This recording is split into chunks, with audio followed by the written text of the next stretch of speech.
Ke depan ini Bunda melihat lebih kepada kekeringan, bukan lagi kebanjiran ya, tapi kekeringan. Udara, ada satu A dan R seperti menabrak. Ini setelah Idul Fitri. Saya melihat ada satu tangisan, teriakan, dan ini ke air yang luas di laut. Ketemunya itu bangkainya. Jasadnya tidak ada. Terus perhatikan, ini yang patut diwaspadai karena jalan tali alas ataupun disebut jalan tolnya gaib, mereka pun punya jalan tolnya. Nah, itu di KM 9. Mengiriskan. Ancaman bencana alam ternyata sangat nyata. Bencana datang bukan semata faktor alam yang sedang menata ekosistem, tapi disebabkan oleh faktor-faktor lain seperti Idul Fitri yang jatuh di hari Jumat. Tapi di luar itu, tahun 2026 adalah tahun yang berat untuk dijalani sebab alam memang sedang dalam fase bebenah. Tapi benarkah setelah Lebaran akan ada pesawat jatuh? Mengapa KM 9 harus diwaspadai? Jangan dulu berlalu, masih akan banyak keganjilan yang terjadi di sini. Dan jangan lupa subscribe, like, komen, dan share agar tak ada yang terasa ganjil di sekitar Anda.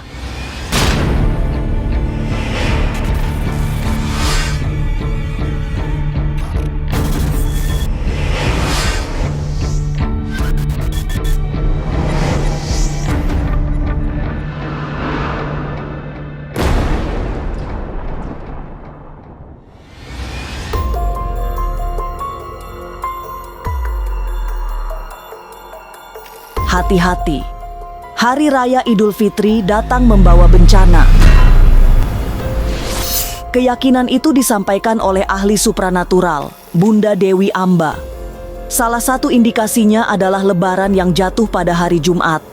Sebab hari itu akan ada 2 khotbah di atas mimbar. Akibat terjadinya 2 khotbah, efek lain dari jatuhnya Idul Fitri di hari Jumat juga akan terjadinya kesulitan hidup akibat banyak kendala yang sulit diatasi. Lebaran itu seharusnya tidak ada 2 khutbah, tapi pada tahun ini Bunda lihat ada 2 khutbah, yaitu khutbah sholat Idul Fitri dan juga khutbah sholat Jumat ya. Nah, jadi di mana-mana yang Bunda tahu dari pengalaman yang pernah Bunda alami bahwa sholat satu hari melakukan 2 khutbah itu sebetulnya tidak boleh, dan akan banyak sekali terjadi keributan, akan banyak bencana, dan juga akan banyak musibah yang akan terjadi seperti itu. Yang Bunda lihat ke depannya ini akan banyak sekali kendala-kendala, bukan hanya di kehidupan kita, tetapi juga mendunia mungkin ya. Jadi akan banyak sekali keributan-keributan. Kemudian Bunda melihat ke depannya justru akan ada bencana kekeringan ya. Kekeringan, bahkan akan kekurangan pangan. Karena memang ke depan ini Bunda melihat lebih kepada kekeringan, bukan lagi kebanjiran ya, tapi kekeringan. Berpengalaman melihat secara batin melalui kepekaan indera ke-6, Dewi Amba kemudian memberikan gambaran kesengsaraan yang akan dialami masyarakat setelah Hari Raya Idul Fitri. Salah satu penyebab munculnya pajebluk atau kesulitan hidup yang dialami secara massal adalah Lebaran yang datang di hari Jumat. Lebaran di hari Jumat diyakini sebagian orang sebagai malapetaka karena akan mendatangkan banyak bencana alam. Kemudian, dampak dari Lebaran di hari Jumat bisa semakin luas. Dampak besar ini bukan hanya untuk rakyat aja ya, untuk banyak juga para artis, banyak juga orang-orang cendekiawan, orang-orang pintar di atas juga. Banyak sekali yang akan merasakan pahit dari kehidupan yang akan kita hadapi ini.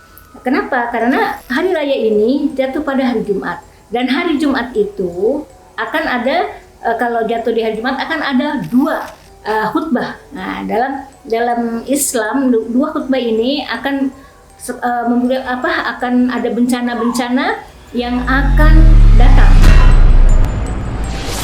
Bencana demi bencana memang akan terus terjadi. Salah satu penyebabnya adalah keseimbangan semesta yang timpang. Nanti, setelah melewati bulan April, kondisi cuaca berubah total sehingga iklim juga mengalami situasi tidak menentu. Kondisinya akan semakin rumit karena musim penghujan diganti kemarau yang langsung membuat kekeringan. Fenomena kekeringan panjang juga mengancam kehidupan mereka yang bergantung pada pertanian.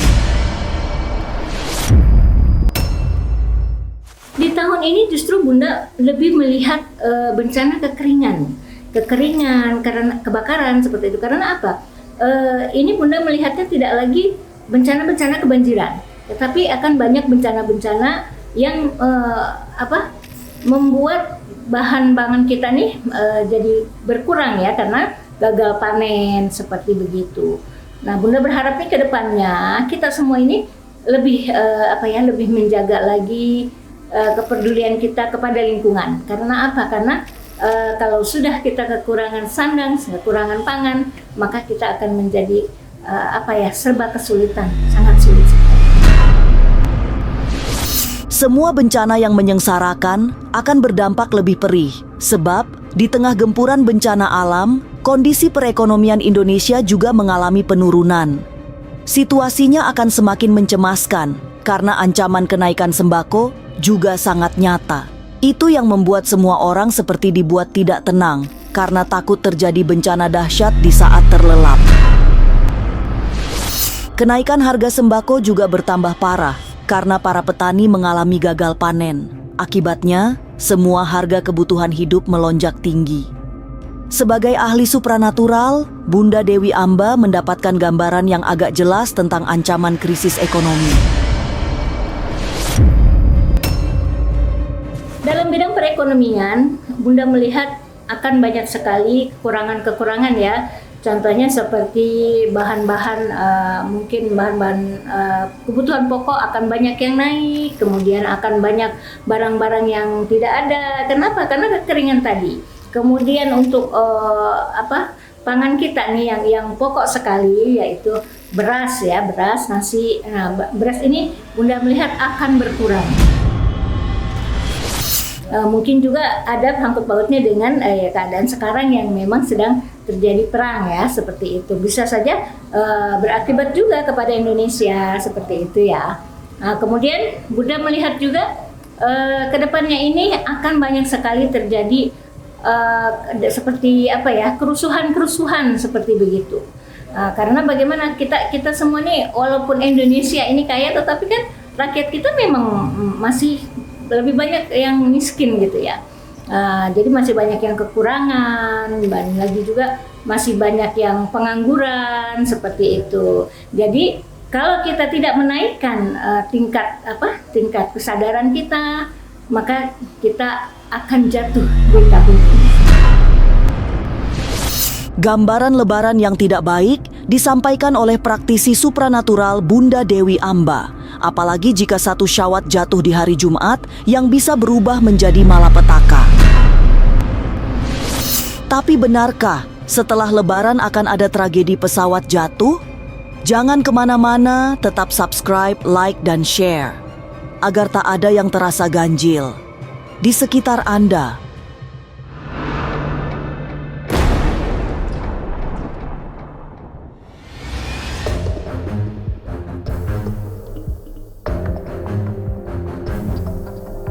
Bayang-bayang bencana sudah digambarkan Dewi Amba dengan jelas, tapi yang disampaikan Ki Demang Banten ternyata jauh lebih membahayakan. Sebab selama perayaan Idul Fitri, banyak bencana yang memberi ancaman serius. Ki Demang kemudian mengingatkan agar berhati-hati jika bepergian jauh. Karena Ki Demang mendapatkan gambaran gaib akan terjadi kecelakaan pesawat terbang. Memang, tidak ada petunjuk yang gamblang, karena Ki Demang memang tidak ingin membuka rahasia bisikan gaib yang diterima dengan lebih rinci. Tapi pesawat jatuh ini membuat semua penumpang kehilangan nyawa. Udara, ada udara. Naik dulu saya pernah ada bus diganjil kan di tahun 2012, 2025 bulan 12 ada satu A dan R itu seperti menabrak, dan ini setelah Idul Fitri. Saya melihat ada satu kendaraan, tetapi ini di atas udara ya, itu terjatuh hingga tidak ketemukannya dalam beberapa minggu gitu. Jadi ketemunya itu bangkainya. Jasanya tidak ada. Otomatis kalau jasa tidak ada berarti ini di lautan gitu. Saya melihat ada satu tangisan, teriakan, dan ini ke air yang luas di lautan. Kecelakaan di musim libur Lebaran ternyata tidak sedikit yang bahkan bisa memakan korban jiwa. Selain akan ada pesawat jatuh pasca Lebaran, Ki Demang juga mendapatkan pertanda bakal ada kecelakaan beruntun. Peristiwa maut ini melibatkan puluhan kendaraan roda 4 karena kejadiannya ada di ruas jalan bebas hambatan. Ki Demang kemudian menyebut ada sinyal tidak baik di KM Sonde 9 yang merupakan titik paling rawan karena ada penjaga gaib yang sedang punya hajat sehingga berpotensi mengakibatkan banyak kecelakaan maut. Bogor, ini di arus jalan yang tidak ada kendaraan motor, roda 4. Untuk teman-teman yang merasa capek, lelah, istirahat dulu, kesampingkan dulu, cari tempat yang nyaman dan aman. Jangan memaksakan sesuatu yang terkasat mata ataupun orang-orang yang sedang melaksanakan ibadah puasa ketika hendak berpergian, otomatis daya tahan tubuhnya sudah melemah. Ada satu momen ketika saya melintas di wilayah Jalan Bogor dan KM 9, ada satu momen saya melihat kayak semacam ada roda 4 dari belakang banyak sekali, bukan 10 kendaraan, lebih dari 10 kendaraan roda 4 itu saling tabrak-menabrak, dan ada yang sampai minta tolong terhempas tangannya. Ini hati-hati untuk teman-teman yang ada yang melintas KM 9 dan KM 9 dan ke arah Cirebon sana. Harus diperhatikan karena sesuatu yang terkasat mata ketika daya tubuh manusia sudah melemah itu dia mudah untuk mengganggu pikiran kitanya. Kita diberikan kayak semacam tidak sadar, kesadaran kita itu hilang. Makanya periksa kendaraan dan berdoalah dengan sesuai keyakinan. Ketika sudah lelah, capek, istirahat dulu. Oke, terus perhatikan jalur-jalur tempat ataupun jalan yang patut diwaspadai karena gerbang dimensi yang disebut jalan tali alas ataupun disebut jalan tolnya gaib, mereka pun punya jalan tolnya. Nah, itu di KM 9, di angka 9. Saya kalau menyebutkan nama lokasinya agak sedikit sensitif karena saya hanya mengangkat angka 9 aja. Bencana yang merenggut korban jiwa tidak semuanya berasal dari kecelakaan maut di jalan raya, karena Ki Demang mendapatkan gambaran akan ada tanah yang bergerak. Celakanya, retakan-retakan tanah akan menjebak banyak orang untuk terjepit dalam kesulitan. Pergerakan tanah juga mengakibatkan luncuran tanah dari atas yang mampu mengubur sebuah pemukiman. Iya, tanah Bang. Jadi ada tanah dari atas tuh ke bawah, jauh sekali. Ini bukan hitungan ratusan meter tapi kilo. Ini terjadi bukan siang, bukan sore, tapi melainkan pas hendak mau subuh gitu. Ketika orang tersebut sedang terlelap tidur. Dan ini masih di wilayah Jawa Barat. Tapi benarkah akan banyak bencana alam yang berpusat di wilayah Jawa Barat? Jangan kemana-mana, tetap subscribe, like, share, dan komen. Agar tak ada yang terasa ganjil di sekitar Anda.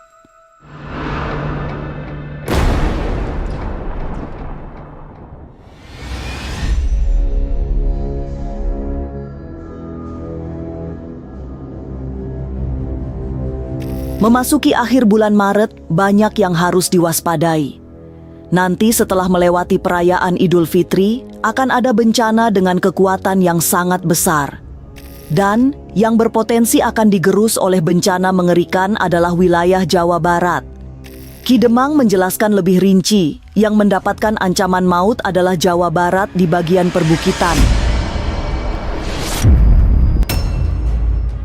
Harus waspada yang ada di wilayah dataran tinggi. Karena apa? Karena saya merasakan ada getaran yang sangat hebat dan percikan api tiba-tiba keluar dari dataran tinggi yang ada di wilayah Jawa Barat. Kan Jawa Barat saja, tetapi ini ada di Jawa Tengah juga. Mungkin teman-teman di sana pernah mendengar arti bahasa kuda api. Justru ini akan bersifat fatal ketika kita memasuki di bulan 7 dan 9. Tetapi ini adalah dataran tinggi seperti itu. Ini yang saya rasakan. Ini jauh dari hari sebelumnya ketika mau hendak masuk di tahun 2026. Saya sering mendapatkan isaroh beberapa bahasa kultur yang bersifat suara. Suara ini melambangkan adanya gemuruh hebat, kencang, tetapi bukan air, lebih ke arah tanah yang tinggi, tiba-tiba Jawa Barat memang tidak boleh lengah. Kondisi alam yang biasanya permai akan berubah penuh mara bahaya. Hujan datang, banjir melanda. Sementara itu, di saat kemarau yang hadir, berbagai kesulitan hidup datang menyertainya. Sebagai ahli spiritual, Ki Demang mendapatkan gambaran yang semakin jelas bahwa semua bencana adalah cara alam memberi teguran pada manusia. Pasti masih di sekitaran Jawa Barat, Jawa lah ya. Karena Jawa itu adalah salah satu tempat yang sangat kental dengan yang bersifat gaib. Untuk sementara ini mungkin kita merasa aman-aman saja. Ini adalah alam yang seperti biasa didapat oleh kita setiap tahun. Ada bencana api, ada bencana tanah, ada bencana air, angin dan sebagainya. Justru ini adalah satu teguran untuk kita semua. Kenapa sih dan harus bagaimana sih? Kenapa setiap tahun dan itu terjadi dan terjadi lagi di wilayah Jawa? Bahkan kalau kita flashback ke belakang, kemarin saudara-saudara kita yang ada di Sumatera Barat dan lain sebagainya mengalami dampak yang begitu hebat. Itu adalah teguran yang mana kita ini tidak bisa diomongin gitu. Harus diberikan fenomena alam dulu nih, biar kita kembali yang namanya sadar kesadaran. Bencana yang datang sebagai teguran rupanya tidak pernah benar-benar memberi efek jera buat manusia. Nyatanya, setelah bencana selesai, kesalahan demi kesalahan kembali ditumpuk dan dikumpulkan. Setelah banjir bandang atau tanah longsor yang memberi ancaman, berikutnya yang akan mendominasi kesengsaraan adalah kemarau panjang dan kekeringan. Sebab bencana yang mengiringinya adalah kelaparan dan berbagai krisis akibat gagal panen. Bukan hanya kemarau saja, ini saja ya kemarau panjang, tapi ini adalah sebuah